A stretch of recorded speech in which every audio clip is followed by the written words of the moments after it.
Hello, and welcome into the CHGO White Sox podcast, presented to you by DraftKings. CHGO White Sox podcast presented to you by DraftKings Sportsbook. I read it twice. America's top-rated sportsbook. Download the app and use promo code CHGO when you sign up.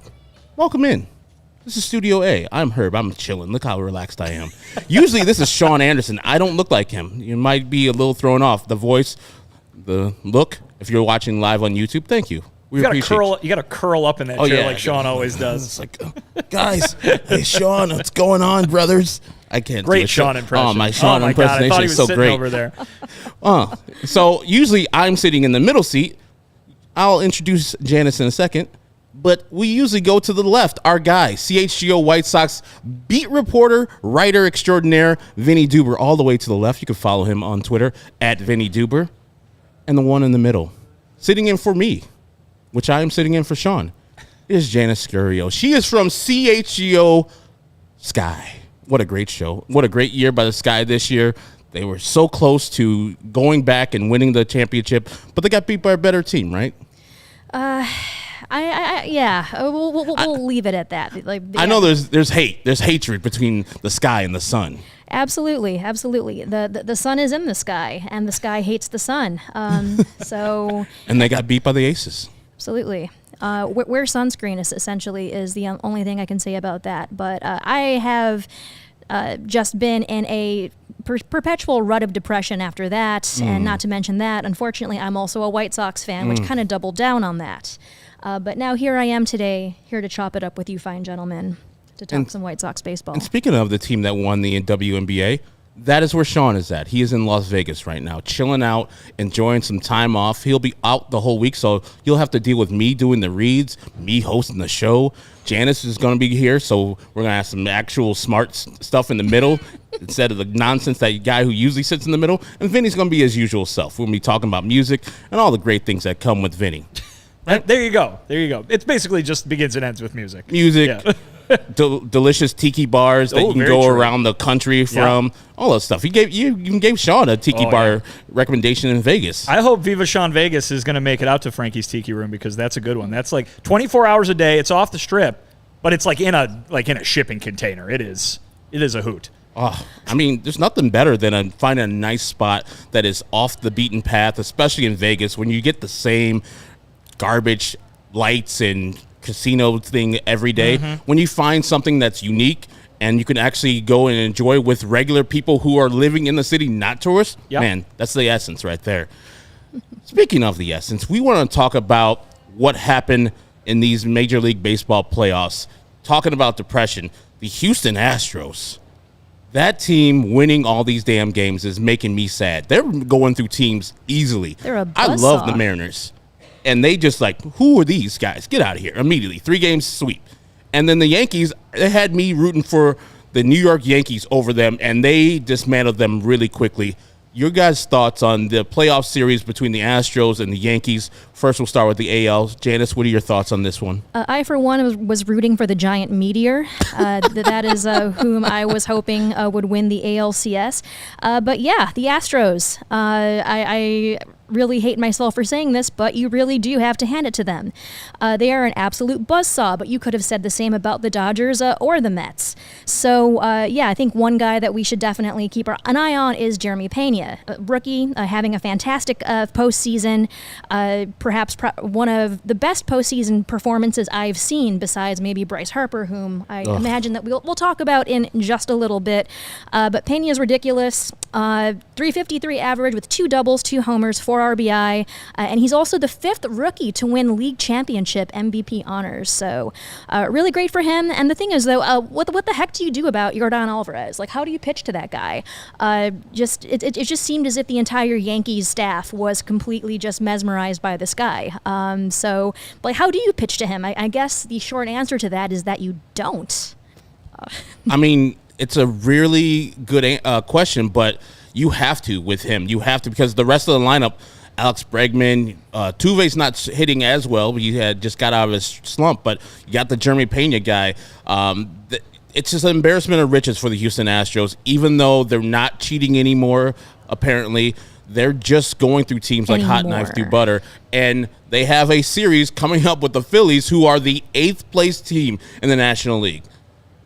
It seems like it's going to be a steamroll in the World Series. Vinny, what do you feel about the Astros and how they've done their work in these 7 games where they've just ran through teams? I mean, I think I saw the tweet last night from Jeff Passan over at ESPN that was the Astros are inevitable. Yeah. A nice little Avengers reference that I appreciated there. But listen, he's right. I mean, this team has been so damn good from start to finish. And by start to finish, I don't mean opening day. I mean for the last, the better part of the last decade, pretty much. This is the textbook. This is why teams rebuild, to try to be like the Astros. Doesn't always work. If you want to go ahead and look to the north side of Chicago, or if you're very pessimistic, the south side of Chicago. But the Astros have managed to do it. George Springer, don't need him. Carlos Correa, don't need him. I mean, all these guys that they've had that have been the guy on that team, get him out of here. Who cares? The Astros are going to have somebody behind him. To go from Correa to Jeremy Pena, and he's the guy that's hitting the big home runs in the postseason. Incredible. And this is a team that has been the best in the new playoff series. If you are, or the new playoff format, I should say, if you're one of the folks out there who was mad, oh my God, it's not a reflection of who the best team is. All these teams are March Madnessing it all over the place and getting advancing into the later rounds. Well, then the Astros are for you, must I say, because they have been the best team in baseball all this season, along with the Los Angeles Dodgers, Janice, who you brought up. Obviously, they're not playing anymore, but hey, if the Astros are in the World Series, what else is new? Sky's blue in other news. And for us White Sox fans, the problem with the Astros going 7-0 and facing the Phillies, who are the 8th place team in the National League, it threatens the White Sox record of 11-1 in 2005, which is the best record in this wild card era. I think the Astros are going to easily go through the Phillies. Before we get to that, how devastating would it be for the Astros, out of all the teams, to take over the White Sox big-time record, which a lot of national media people already have forgotten? As soon as the Astros do it, it's going to be evaporated into the sky. I think probably the only thing that we could hold on to is 4 complete games. How about that? Try that, Astros. Please, do it. I'm throwing the gauntlet down. Yeah, I mean, it'll be cool if they sweep, but I'm going to need to see those complete games first. Listen, if they go undefeated, they deserve it. They've earned it, that's for sure. It's maybe a nice little reminder that 2005 was a bit ago. Yeah, it was. It was. Maybe I'm starting to get some 85 Bears vibes from White Sox fans with the 05 team, and it's like, all right, the team's playing now also. What do you mean? Got to hold on to something good in this world. I thought 2005 was just 10 years ago. What are you talking about? And coming up, we got an anniversary 2 days from now when the White Sox did win that World Series. It'll be 17 years ago. God damn. Man, such a young Herb was enjoying life. 26-year-old Herb. Now, old crusty Herb. Where'd you go? Where'd you go post game? We were at the Score at the time, so I had to just celebrate the Score. Yeah, okay. Literally at the Score. We weren't covering the games until the year after, but we were doing a post game of that show, just pretty much celebrating on the air. And then I went home and slept. That's pretty much it. And then for the victory parade, I had to work again. Sounds pretty low key. Oh man, Sounds pretty low key. I was a low level. I think part-time producer at that time, so I had to do my thing and not celebrate the victory of the White Sox. And pretty much I was on the board. Jay Zawoski was next to me, who runs CHGO Blackhawks and one of the hosts there, and he allowed me to get up and do a victory lap real quick, celebrate, and then get right back on the board. Yeah. Oh man, Alex Rude was 9 years old. I think I Does might it even have... count? He's even got me beat on that one. Yeah. Oh my goodness. I was like 15. 13. Oh 15. Man, in high school, what'd you do? It was a school night, wasn't it? It was at home. I think I watched the World Series and went to bed and got up for school the next Janice, morning. were you a White Sox fan in the back then? I absolutely was. So I think I might have you more beat on the low-key part of it. So I was 19, a sophomore at DePaul. I was living with my parents, and we were watching the game together. And I had a 8:30 class. 8:30 class the next day. I You're watched a sophomore the game. this time? Yeah, I was a sophomore. Yeah. Did you choose? You should have learned class? better. Yeah, right. Wow. Yeah, I know. I made many questionable decisions back then. That's just one of them. And then, just watched the game. Brought out the pots and pans with the family. Went outside.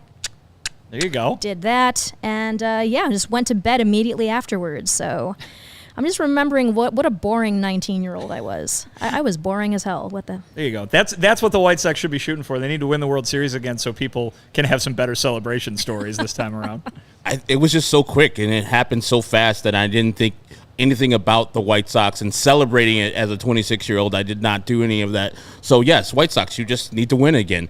So let's go on to the Phillies. They beat my San Diego Padres pretty handedly, 4-1. They looked great in all those games. I mean, they pretty much Wheeler, the guy the White Sox identified as the ace pitcher they wanted. They offered him more money than Philadelphia Phillies. So you can never can't blame the White Sox on that one. They offered more money, and he just chose to go to a different place. And he looked like the guy that the White Sox envisioned him to be. Bryce Harper looked like the superstar that they signed him for. All these guys just came together. Kyle Schwarber with bombs all year long, and in this series in particular. Philadelphia Phillies, while I'm not giving them much of a chance versus the Houston Astros, are a formidable opponent. I call them the White Sox on the National League side. What are your thoughts on Philly going forward in this World Series versus the Houston Astros juggernaut?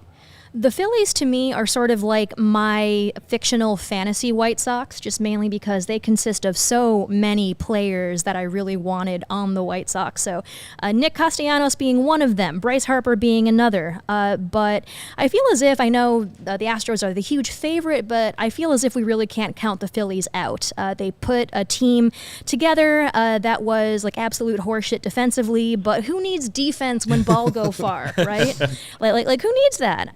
Just ridiculous homers, and I think even too, I might have watched that Bryce Harper homer video at least 20 times today. But anyway, he's having a fantastic postseason. Kyle Schwarber, he's another guy I wanted on the White Sox as well. There are so many of them. But anyway, they are an incredibly fun team to watch, and I feel as if they will hopefully put up a fight against the Astros. Yeah. Odd to think of a team from one of the 4 or 5 biggest markets in the country that spends through the nose, yep. And they're the big underdog going into this one. But that is the case. Listen, I guess if you're one of those people out there who is just constantly saying, back the dump truck of money up to everybody's house that you can find, and it'll get you to the World Series. Phillies just did it after being for 2 or 3 off seasons. I've been laughing at them, going, "All right, spend as much money as you want, Phillies. We all know you're not making it to the World Series." And up until the last couple of weeks, that has certainly been the case. But now we've got some proof of concept, I guess, that they can fly a pennant with all that money that they spent. And you're right; they've been fun to watch. The home run is the key, and I think we noticed it quite glaringly all year with the White Sox, and how a team that was supposed to hit a bunch of home runs was so underwhelming because they didn't. Here's the Phillies, a team that was supposed to hit a bunch of home runs. They did, and they're going to be playing for a championship. I mean, think about this. The Phillies barely got into the playoffs. They're a game better than the Milwaukee Brewers, and they snuck into the playoffs, beat teams they weren't supposed to beat. The Atlanta Braves, who I thought were a juggernaut, after seeing them live, I was like, there's no way that the Philadelphia Phillies are going to beat the Atlanta Braves in a 5-game set. They easily did that. They beat the Braves doors off. And then to beat my San Diego Padres, who were doing great things. And I think San Diego, after beating and slaying the Dragon, which was the LA Dodgers, who had dominated them for years on end, it's kind of like a relaxing. Yeah, we finally beat the big time Dragon. That was their World Series. Yeah, everything else is gravy. Like we're not expected to be in the NLCS. Everything else is gravy. So I felt when that Kyle Schwarber home run off of Yu Darvish in the first game was hit, I was like, yeah, that's fitting. That's over. Yeah. It's pretty much done. Yu Darvish pitched well in this thing, but he had to go against Wheeler both times, and his performances in this NLCS give me hope that they can steal a game. And at the minimum, when the Astros do win this World Series, because I have the Astros winning this, the Phillies can take 1 game off of them, and they can only tie the White Sox 2005 record. Because this Astros thing, as Jeff Passan put it, is inevitable. It's going to happen. Good for Dusty Baker. I'm glad that he's going to finally get a World Series. And then Joe Espada is going to be available to go to the Miami Marlins. Well, the Chicago White Sox, guys. All right, let me get to a read before I get to, on the next segment, we'll be talking about our guy, Tim Anderson. But Shady Rays never understood why sunglasses were so expensive, so they set out to change that. You don't have to break the bank for quality sunglasses this fall because their friends at Shady Rays have you covered. Shady Rays are premium polarized shades featuring world-class optical clarity, substantial durability, and styles catered to everyone in every lifestyle. The best part about Shady Rays, they have the most insane protection program in all of eyewear. If you lose or break your shades on day one, they told us they will send you a brand new pair. No questions asked. Sean will do that. Yes. Sean, he's going to. He's right now. He's probably standing in front of the Bellagio, waiting for the fountains to go off. Sunglasses, boom, in the water. They shoot up into the sky because the fountain catches one of them. He's going to need a new pair. I was imagining punching himself in the face, but because he's in Vegas. That is a lot more creative. I think I like yours better, Vinnie. If you do any of those things, you drop it in the water, you throw it off a cliff, anything, they'll replace them. Even with that strong of a protection program, they still manage to make quality that I can tell. If you're holding in my hand, it seems like as good as any expensive pair they have ever worn. Shady Rays customers seem to agree. Over 200,000 five-star reviews on their page. Shady Rays also provides 10 meals to fight hunger in America with every order placed and have donated over 20 million meals to date. They stand behind their product and told our team that anybody that has a problem, they'll throw profit out of the window and do whatever it takes to make things right. Free returns and exchanges. And hopefully, Sean, when you're out there in Vegas, keep your Shady Rays on your body. But if you don't, you know you got the guys behind you. Free returns and exchanges. You love them. You love your shades, or Shady Rays will pay to ship them back. That's it. Exclusively for our listeners, Shady Rays is running their deepest deal of the season. Use code CHGO for a 50% off two or more pairs at shadyrays.com. Buy one, get one free. You can always get two pairs as low as $54 at Shady Rays. Redeem only at shadyrays.com, where you can find all their newest styles and best shades. Now, for Timothy Devon Anderson Jr., he is the White Sox leader, in my estimation. He is the guy, the motto is, change the game. So Tim is White Sox. This year, I thought Tim Anderson did not have his best year. I think most White Sox fans agree with that assessment. Now, we're grading him on, I usually grade him on the player that he is, not necessarily all the players around him. I give him an expectation, and if he failed or he rose to the occasion, I grade accordingly. Janice, I'll start with you first. What do you think Tim Anderson's offensive grade would be this year, 2022? What would you give him? To begin, just kind of looking and breaking down the numbers, Tim's numbers, I think a lot of what could have been. So he was injured for most of the season. Shocker, most of the team was. So just looking at even how he just came out of the gates in April and May. 896 OPS, 384 BABIP. We all call him the BABIP merchant. Struck out 20 times, and that is through 178 plate appearances. So that's through April and May. Was absolutely just tearing the cover off the ball. The TA we all know and love. So the groin injury in June happens. And then the hand injury, which happened later on, did not help at all. So from June to the end of his season, which was early August, that's a 576 OPS, 308 BABIP, 35 strikeouts through 178 plate appearances. So generally almost the same sample size.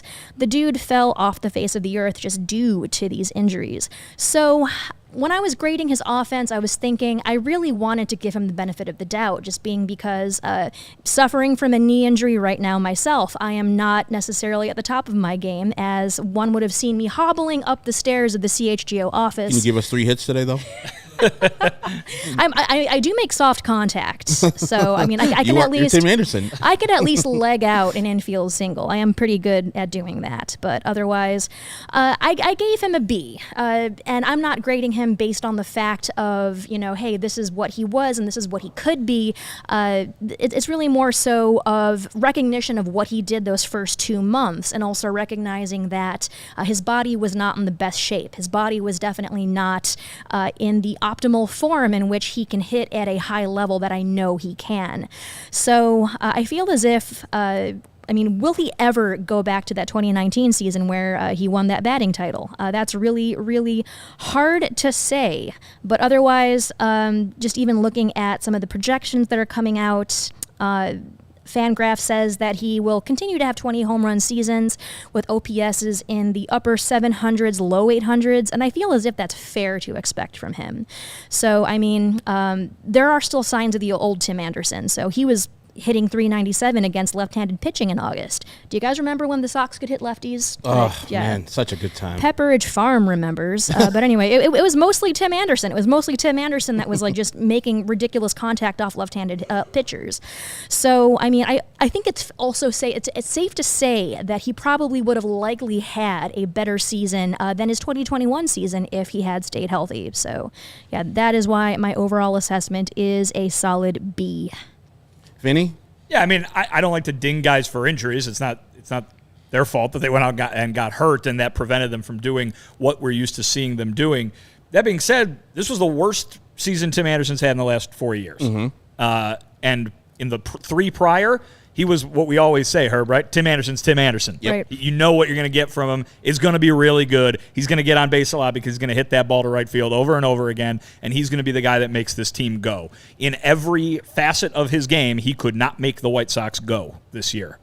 That's offensively, defensively, and from an energy standpoint. And I think, obviously, that last one is a result of the results. You know, I mean, he's a guy, he was probably the prime example of when everybody's sitting around and complaining, why is this team not fun anymore? Why is this team so lifeless out there? Well, it's hard to have fun when you lose, and it's hard to have fun when you're not getting the results that you're used to getting that power that fun, that power that confidence.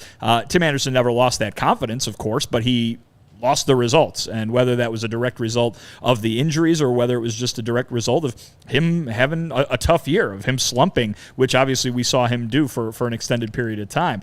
All that being said, he started the All-Star game, and I think he deserved that, if not necessarily from the numbers that he had at the time, from what he has earned, the place in baseball that he has earned. He is still very much the face of this franchise. He's still very much, in my opinion, one of the faces of this game, and I don't think that changed with a down year. But Tim sets his own standard. Right. And we didn't see him meet that this year. I think he'd probably be the first person to tell you that. He knows what's going on, obviously. But of all the attention given to the team's offensive approach, Rick Hahn coming out at the end of the season and saying that the White Sox, they lost their way offensively and they need to get back to it. Tim Anderson is not one of those guys who needs to go to school and go back to, to revamp everything. He just needs to be Tim Anderson. And I had every bit of confidence that had he made it back at the end of the year, at the end of September, we were going to see the Tim Anderson we're used to seeing.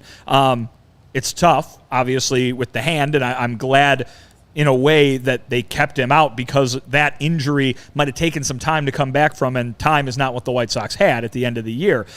So maybe it would have been tough for TA to do his typical thing.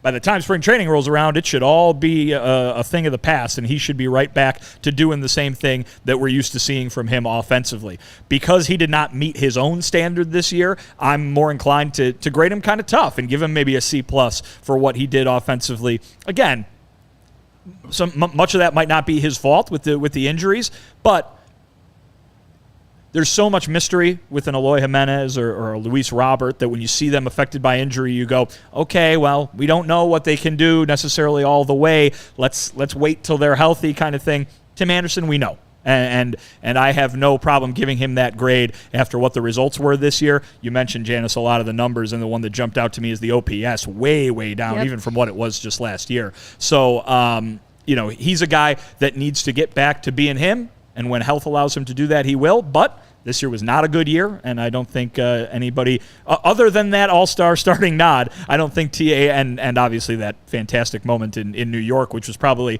the only real moment for this White Sox team this year. Other than that, I don't think this year was had much to remember for TA. And I think our guy Baloney said that was pretty much the offensive highlight for the White Sox this year, this home run after the whole Josh Donaldson-Jackie kerfuffle that happened in New York. But yeah, TA fell short of his own expectations. I mean, he's been an 800 OPS guy for the last 3 seasons, and we expect that. And he usually brings a little OPS, but a little on base. That's usually powered by him hitting his way on because he doesn't walk that much. But it all counts the same. Yeah. It does. And then he usually provides a little power. The power was really zapped from a lot of White Sox, including Tim Anderson. 6 home runs only in 79 games that he did play this year. So, yeah, for me, it's a very disappointing season for Tim Anderson, and availability is the best ability. So, for offensively, I'm going to mark him down to a B- because he's still an above-average offensive player in the major leagues. And as Vinnie said, that first half, he earned the All-Star Starting Shortstop spot for the American League. He was a good, solid player at that time, and then just fell off the table. I mean, maybe the injuries, maybe just playing through tough times were his downfall. My main concern for Tim Anderson is the defense, and Tommy Barbie says it right there. TA's defense is more of a worry for me than his bat. TA through that had every year you think that TA probably was a bad defensive player, but if you're using outs above average, which Sean likes to use, I know my guy Alex Rude likes to use, 2018 he was 8 outs above average, 2 outs above average the next year, 2 outs above average in 2020. 2021 he was a whopping 3 outs above average. This year -2 in the 79 games he played. So it was not only the errors, he's not getting as many balls, his arm strength is not at major league average anymore. So that's what's concerning me. Hopefully all this was just because he was just playing through injuries. Janice, how do you feel about Tim Anderson's defense this year, and what would you grade it? Right. So you mentioned the outs above average. So in 2022, that stat was at -2. So given that, and also his DRS, which I'll talk about in a little bit, defensive runs there saved, he pretty much had his worst defensive year since 2017. So in 2020 and 2021, I felt as if Tim, and I remember talking to him at the last Sox Fest. You guys remember Sox Fest? I do.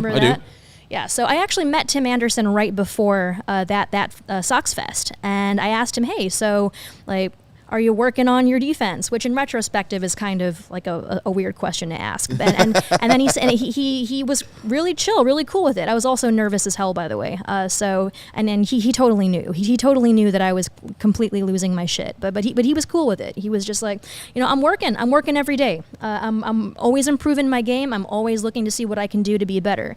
And lo and behold, even though we got a belated start to that 2020 season, that was probably one of his better seasons defensively. Fast forward to 2021, his DRS is finally in the black. It's at 3. And then you come up to this year, -7. So, yeah, again, worst defensive season since 2017. So I know we're also giving defensive grades here. I'm going to have to, oh, my God. I'm honestly probably more disappointed in his defense, just mainly because it looked as if he was actively trying to improve and trying to get better. But like you said, Herb, I'm sure he was probably playing through those injuries, and I'm sure that was affecting him one way or another. So for his defense, I'm going to have to knock that down to a D+.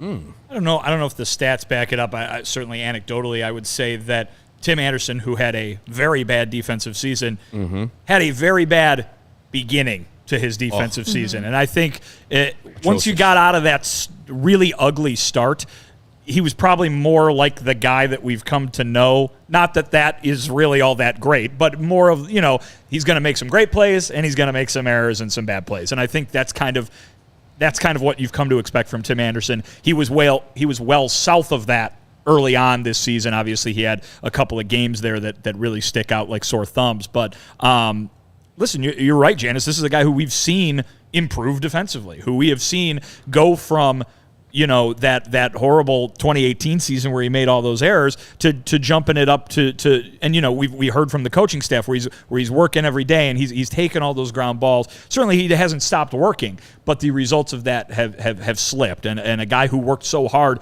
to improve now needs to work harder to get back to where he was. And that's a shame when you see that slide backwards. Injuries obviously have an effect, but early on in the year when he was making all those mistakes, not hurt yet. So, again, my thought on TA moving forward is you can throw 2022 out the window pretty much, because I have the confidence that he is going to be back to his usual self in all facets next year, and that includes defense where, yeah, he might not be that great, but he hopefully is not going to be that bad from the White Sox standpoint. So I think that defensively, yeah, you can give him as low of a grade as you want because the numbers were not pretty. I would tend to maybe grade him a little easier this time around because I do think that after a real choppy beginning of the season, he kind of got back to the standard that he has set for himself, even if that is not one that excites too many people. And I spoke about his defense. I don't think that he is this guy. As Vinnie said, it was early in the season. I think it was the Cleveland series in particular where he was just a butcher. And people were like, get him out of there. He's terrible. He had like 9 errors in the first month. And people were like, this is enough. I've seen enough. Because, you saw Timmy early in his career where he was really having difficulties being a defensive stalwart. Then, as Janice says, he worked on it. And he got better. The footwork got better. The arm got better. Everything was improving. And this year was a step back. So, for me, I'm going to say his defense probably like a C- for me. Let's pull up the grading card for total grade for Timothy Devon Anderson Jr., Stephen. Oh, yeah. We're giving his offense aggregate game grade of B, defense C-, overall B-, C+. We're being nice because Tim's our guy. For me, Tim's my guy. Tim is also my guy. He is the White Sox to me. And this is why bringing up this question is going to be hard for me. There's 2 things. Do you see, with the rumors out there that the White Sox are open to shop most players or open to trade most players, they're not willing to, but like except for Dylan Cease is the only untouchable. Do you see the White Sox, Vinny, like actually listening to other teams for Tim Anderson's services? I think they'll listen. Okay. I don't know if that means that they have any intent to do anything when it comes to TA because of what we've been talking about. I mean, TA is the face of the team, and not even just because he's a real good player. You know what I mean? Like, it's everything that comes with him. Obviously, he is a real good player, but it's everything that comes with him from an off the field standpoint, from an attitude standpoint, from the guy that he is in that dugout in that clubhouse. And Melissa, you're absolutely right. The White Sox will go as far as TA goes, and I think we talked about that well before this disappointing season. You know what I mean? We talked about him as the guy who really fuels everything for them. Tony La Russa talked about it all the time. He's the igniter for this team, and he's absolutely right. I think you stick him at the top of the lineup and you let him smack that ball to right field, he's going to get on base. When he can use his legs, he's going to use his legs to try and make stuff happen. He pushes the issue, but most importantly, he's the attitude that this team needs to have. And I think what you saw this year, whether it was from the results, whether it was from, as I mentioned, the emotion that Tim was displaying, or the way that you thought Tim looked on the field, Tim Anderson had the season that the White Sox had. And I think, he obviously didn't have the worst season out of these guys. Moncada, Grandal, they were abysmal offensively. And TA was better than those guys. He started the All-Star game, for crying out loud. But he disappointed. And he suffered through injuries. And what did the White Sox do? They disappointed. They suffered through injuries. I mean, TA lived up to his reputation as the guy who embodies this team. And it just happened to be on the other side of the coin that we were used to seeing from the first couple of years, or I should say the 3 previous years to this one. So I have every confidence that TA will be back at shortstop, back in the leadoff spot, and doing the things that he normally does for this White Sox team next year. But Herb, I think it goes to show you where the White Sox are, that is not a ridiculous question as it would have been in off seasons past. I think that most White Sox fans are like, what? Ridiculous. Even HL here in the comments is saying, trade him for pennies on the dollar. Yes, I understand. Tim is not at the highest value that he can be at, but people around the league still see an all-star starting shortstop there. Absolutely. They think that this year is a outlier instead of the actual rule. Janice, your thoughts about Tim Anderson maybe getting moved, or do you think the White Sox wouldn't even entertain that? Like you said, Herb, right at this point in time, his trade value would be relatively low. So, I mean, if hypothetically, if they do trade him, the White Sox will not get much back in return. But I mean, Vinnie, I'm with you. I feel as if you can listen to offers. Just be curious. Like what exactly? What sort of outside interest do people have in Tim Anderson? But the thing is, though, I mean, just speaking from a more removed esoteric standpoint, if Tim Anderson gets traded, I would be just in shambles. I think I would just absolutely just not be happy. Just mainly because, like you, he is my guy. He is the first White Sox player I met after I started covering and blogging and covering this team, and he was just absolutely just a fantastic person to talk to. Just really cool, really down to earth, and to talk more about more off the field stuff. One of the reasons why I love Tim Anderson so much is because he always makes the right people angry. Just thinking more about the whole Josh Donaldson, Jackie, whatever the heck that even was.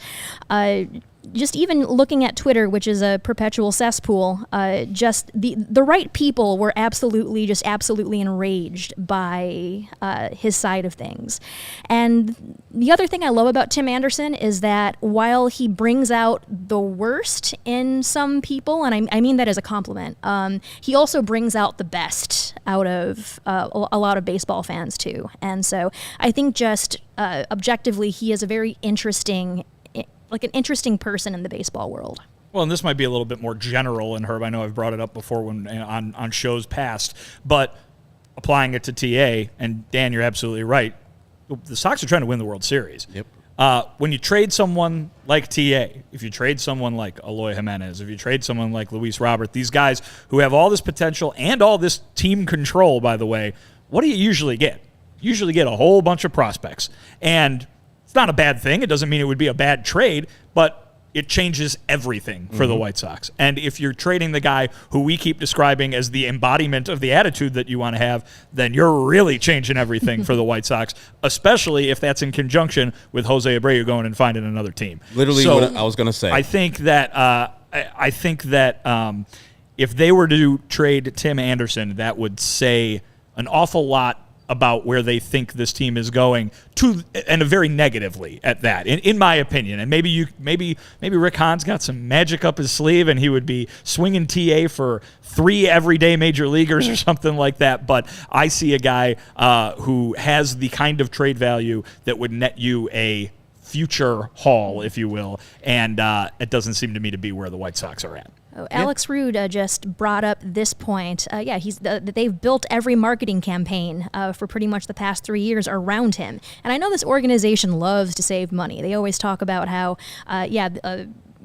we're looking to save money wherever we can. So, I mean, I don't know what the marketing budget is like, but I'm pretty sure they don't want to completely uproot the whole change the game thing because Tim Anderson is no longer on the team. That even hurts to say. My goodness. And Melissa Sage Bolenbach says exactly what I was going to say. Preach, Vinnie. Took the words right out of my mouth. Can't lose both Jose and TA. I think, even if you want to entertain and listen to what other people are saying about Tim Anderson, it doesn't hurt. It's always good to get a good assessment of how your players are judged by other teams around the league. But I believe that Tim Anderson, and I've said this multiple times, is more valuable to the White Sox and the White Sox community than he would be to anybody around Major League Baseball, any team, even a close team from where he was born in Tuscaloosa, Alabama, and like the Atlanta Braves, which they're going to probably lose their shortstop, or at least their shortstop is a free agent in Dansby Swanson. I think that Tim Anderson is just more valuable to what he does for the White Sox on and off the field. He is just an ambassador. He embraces what the White Sox are. And as Janice said, and a couple people in the quotes, like Alex Rude said, they ran a campaign around him. He has changed the game, and he's changing the game for the better. I think that Tim Anderson should be a White Sox as long as he wants to be a White Sox. And the same thing I feel about Jose Abreu. They have established themselves as White Sox lifers. It'll be really sad to see either of those two go either by their own volition or by the White Sox kind of pushing them out. But I got to read. And on the other side of this, we'll get to some of your guys' mailbag questions, because it is Mailbag Monday. It is time for October baseball, and I'm betting all the action on DraftKings Sportsbook, the official sports betting partner of the World Series. Right now, DraftKings Sportsbook has a championship-worthy offer that you can't miss. New customers can just bet $5 on any of the World Series games and win $200 in free bets if your team wins. Want to boost your winnings? Check out DraftKings same-game parlays. Combine multiple bets from the same game for a bigger payout. The more legs you add, the more money you can win.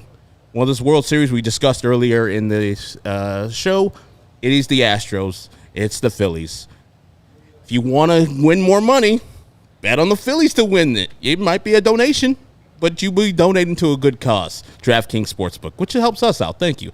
But if you want to win some money, actually, put your $5 down on the Astros. They'll win one of those 7 games. I guarantee the Astros will win at least one of those games, and you'll get your $200 in free bets from DraftKings.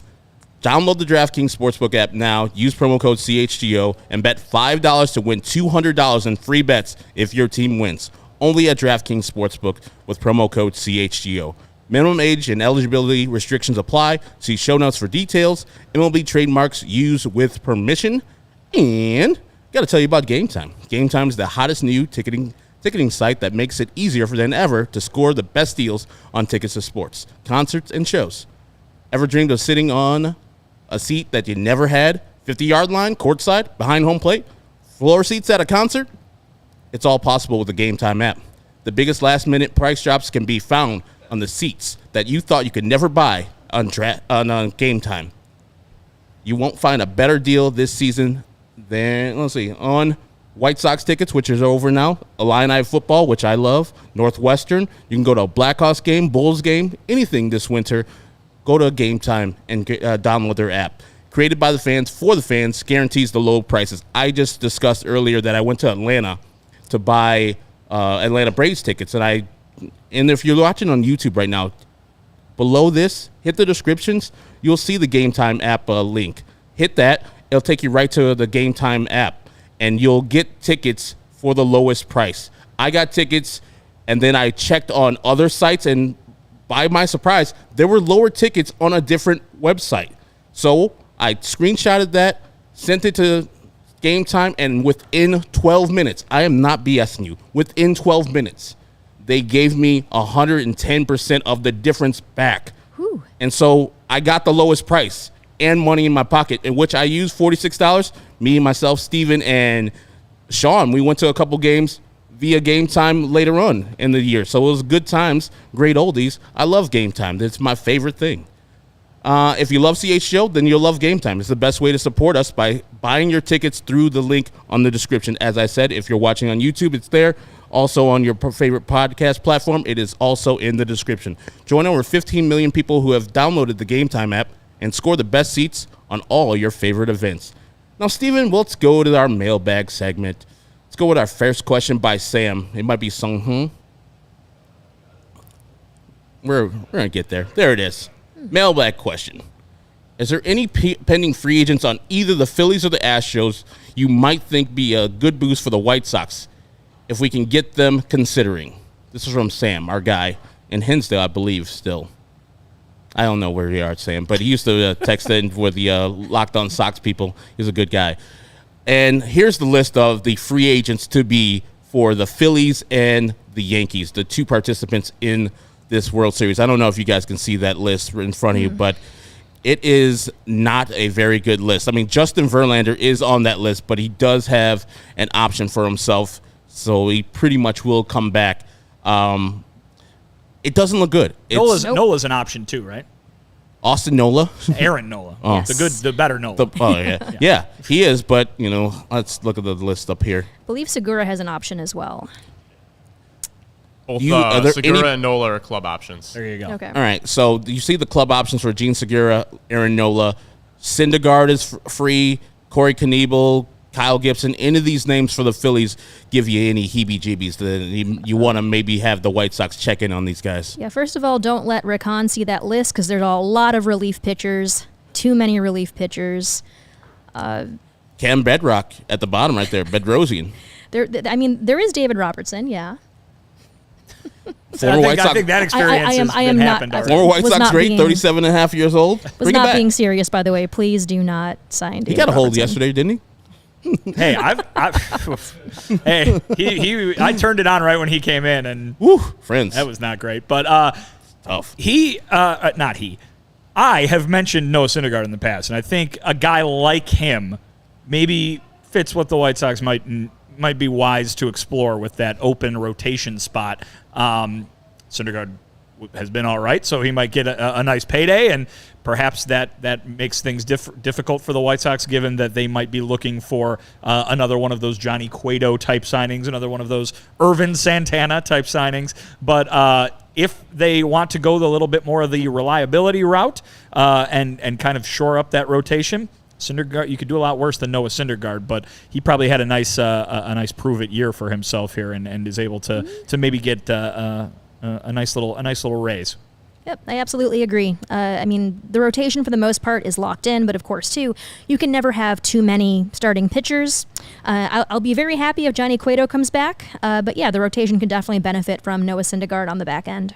And if we're talking about championship Astros, let's look at their list. Justin Verlander is at the top of that list, but he has a player option to come back for his 40-year season. Michael Brantley, who I've been coveting forever, is a free agent finally. Will Smith has a club option. The relief pitcher, not the catcher from the Dodgers. Trey Mancini. Wiki Wild West. Trey Mancini is available. Yuli Gurriel is 38 years old. Martin Maldonado, a nice backup catcher. Christian Vasquez, another catcher. Anybody that catches, they have another catcher, Jason Castro. They're just glomming up all the good catchers there. White Sox could use one of those good catchers. I'll say that right now. I'll take either Jason Castro or Martin Maldonado on the White Sox tomorrow. Yeah, I think if they weren't in the roster situation they were in at the moment with Yasmani Grandal, I'd say a catcher would be a very nice move for these White Sox. But Yaz is going to be eating up a lot of money and therefore probably a lot of playing time. I think the hope is that he's being a lot more healthy next year and that he could do a lot more damage than he was able to do in 2022. But yeah, I wouldn't anticipate him being supplanted on the catching depth chart this offseason, even if that might be a wise idea from a blind resume standpoint. But I guess the name that jumps out to me then there is Brantley. He's a guy who's been very, very consistent his entire major league career. White Sox fans know it well from when he was smacking hits against them all over the yard when he was a Clevelander. But, the White Sox, I don't want to say they need a corner outfielder because it seems like that outfield's a little crowded as it is. But certainly you would do well to have a guy out there who has played that position for many, many years and shown that he can handle it defensively while there are still so many questions with what the White Sox have in the corner outfield spots. Yeah, I'm absolutely with you there. So I think the most attractive thing about Brantley is that he is an actual left fielder, and especially if Eloy Jimenez, if you want to move him to a full-time DH, I would not be opposed to that. Brantley's defense is above average. He is 35, but he's also had the same batted ball profiles for the past couple of seasons. Although I did see his power is kind of declining. I think the most interesting thing about him is that this past year he had a 27.9 career low fly ball rate, so therefore he will fit in very well on the Sox. I would love Michael Brantley, but he's 35. That's the only thing, and I hate being an ageist, but I would have loved Brantley for multiple times where he was a Cleveland Indian back in the day, and then when he was a free agent with the Houston Astros a couple of years ago, where it was rumored he was going to go to Toronto with his partner, Springer, and that never happened. He re-signed with the Houston Astros. 35 in life is very young. In baseball, more and more, it's not that old. Back in the day, you used to say 35-year-old. No, that guy's over the hill. I'm looking at the guy right above him on the list, and it's Justin Verlander, and he's going to win the Cy Young this year. He's going to get some MVP votes, and Alex Ruth thinks he's going to get out of the deal. He's going to not sign that player option and try to get more money out of some team. So if he's available and if Justin Verlander's pitching like this, hell, check in. Make sure you see if Justin Verlander wants to stay in Houston after this season. And if he doesn't, we have a good spot up here in Chicago. He can be right there in the number 1 spot or maybe number 2 spot right behind Dylan Cease. You're going to put Justin Verlander below the guy he's going to beat for the Cy Young Award? Hey, he's old now. Hey, you're rookie. I think you just convinced him to go back to Houston. Hey, you're first-time Chicago, and you got to go down. Come on, Justin Verlander. You got to pay your dues here. And I'll get to the second. He might have more career wins at the rate than Dylan Cease does. Oh, he 100% does. That's guaranteed. I'll get to your second question, who's your daddy, in a second. But Chicago, you already got the best coverage for your favorite team, so get fitted in the best sports gear around. FOCO has you covered from Soldier Field to the front room, north side to south side. With hoodies, slippers, signs, bobbleheads, and everything in between, get decked out like DeMar with the apparel with apparel from the leader in sports merch and collectibles, FOCO. Looking for the perfect gift for the football fan in your life? FOCO's got you covered with hoodies to fight that Lake Michigan breeze. Check out FOCO.com or check in the link in the description below for all non-sale pre-sale items. Use the promo code CHGO for 10% off. Janice, you have something else you want to add? The only thing that I had to add while you were saying that is, like, don't get FOMO. Go with FOCO. Look at you. All right, FOCO. Janice is here. If you guys need any promo ideas, she's got you hooked up. Absolutely, got plenty. I'd also of like ideas. to shout out one of our commenters from earlier his or her screen name is Waldo Wolf with a picture of my all-time favorite White Sox mascot, Waldo the White Sox Wolf. So shout out to that user because I had forgot about great. that. That was like early 90s, right? Oh, yeah, that was right. When I was a little kid, first going to baseball games, I had all sorts of Waldo the White Sox Wolf merch. I was a youngin'. They had a kids club with Waldo Absolutely. being the face of that kids club. I Absolutely. remember it well. And he was not a costumed character, but he was a cartoon character up on the old-timey video boards there at the new Comiskey.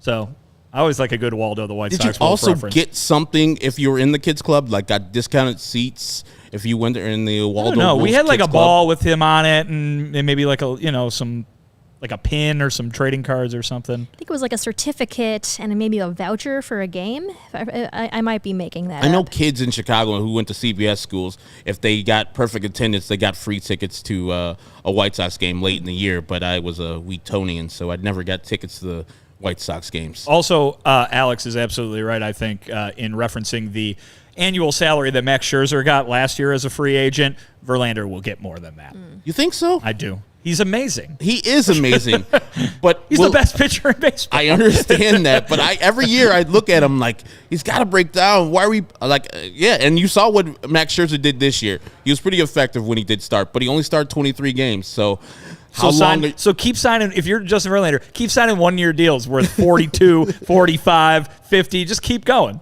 I mean, these guys are just getting older and older and better. I mean, Tom Brady's playing well. I mean, not this year. Aaron Rodgers won 2 MVPs in late 30s and things like that. So maybe Justin Verlander will sign for more than $40 million, which is mind-blowing. And I just thought about this the other day with Manny Machado and Bryce Harper doing so well in the playoffs. Their deals are steals now. Like, Manny's like the 20th highest annual average value for his contract when he's making $30 million.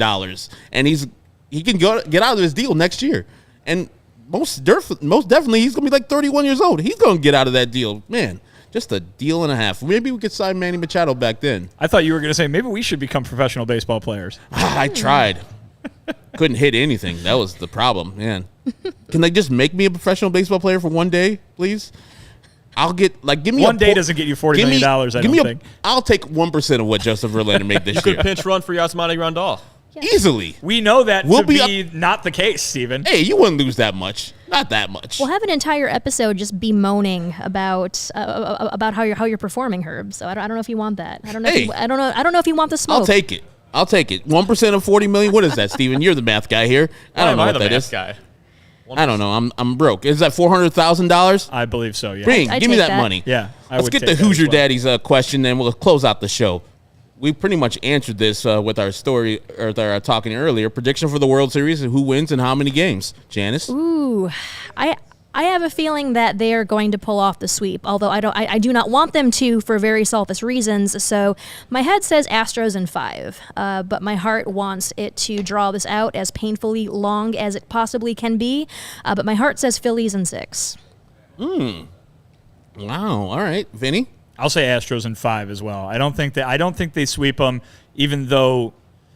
Because here's the thing: we talk about how they just did against the Yankees, who were the second best team in the American League this year. Mm-hmm. But were the Yankees the second best team in the American League when they played them? And I think the Phillies they're doing what you're supposed to do. They got hot at the right time, right? So they got a couple home runs in them. They'll launch some in one game and edge out the Astros one time. But I think one time's all it'll be.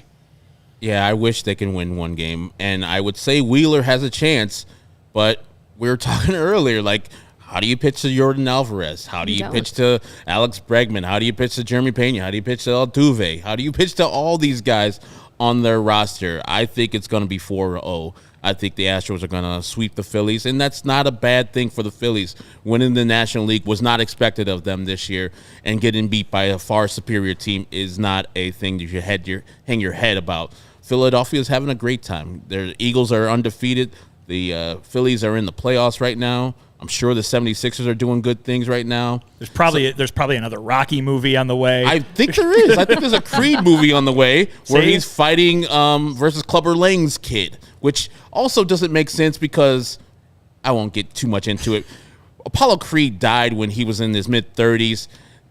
Damn, Creed Jr. is like, he's supposed to be in his mid-20s, but it doesn't time out. Like, he died in Rocky IV, like in 85.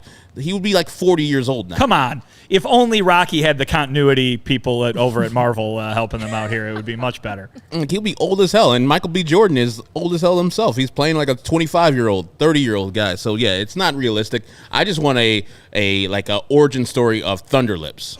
There you go. So who plays him, though? Hulk Hogan, of course. Hulk, like 70-year-old Yeah. Hulk Hogan's playing. Hey, brother, I'm just old in my geriatric. He's like he plays his grandson. So yes, I want a origin story of Thunderlips from Rocky III.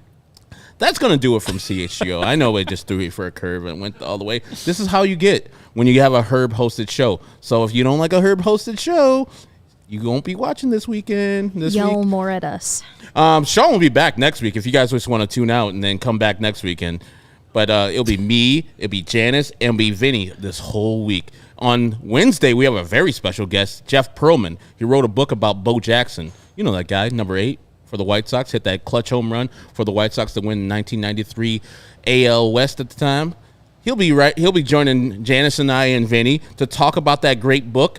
And then tomorrow we have grades for, I forgot who I put down. I think the grades are for, I don't know. Someone who played for the White Sox this year, White Sox player. Later in the week we'll have grades for Liam Hendricks.